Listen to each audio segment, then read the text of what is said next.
Pemirsa, sejumlah SPPG di Kabupaten Muara Enim telah melaksanakan proses MBG ke sejumlah penerima di sekolah tingkat TK, SD, SMP, dan SMA. Dalam proses penyelenggaraan MBG, Dinas Kesehatan berperan sebagai pengawas kesehatan dapur dan pengolahan menu.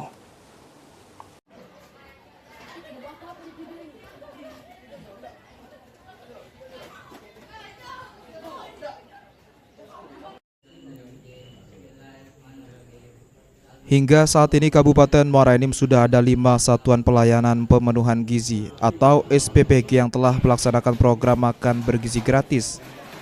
MBG ke pelajar mulai dari tingkat TK, SD, SMP, dan SMA.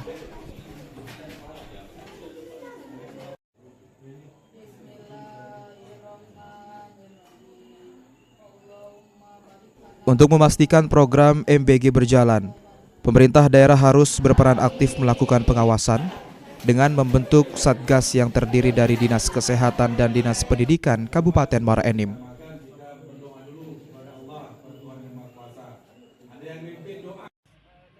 Kepala Dinas Kesehatan Muara Enim Eni Zatila menerangkan, jika pemerintah Kabupaten Muara Enim sudah membentuk sebagai Satgas MBG, dalam hal ini Dinas Kesehatan berfungsi untuk pengawasan terkait kesehatan dapur hingga mengelola menu makanan.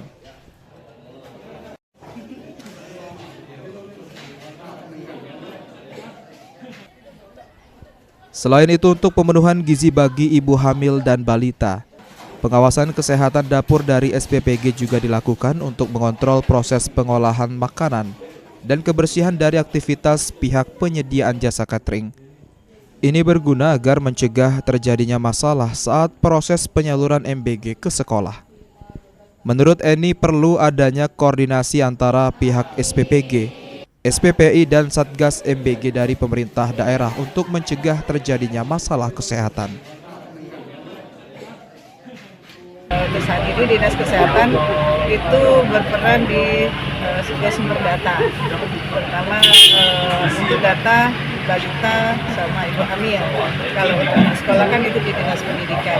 Kemudian yang kedua adalah di fungsi pengawasan. Kalau mungkin di awal kita tidak terlalu terlibat, tapi memang mungkin dengan kondisi yang sekarang harus ada koordinasi yang aktif ya antara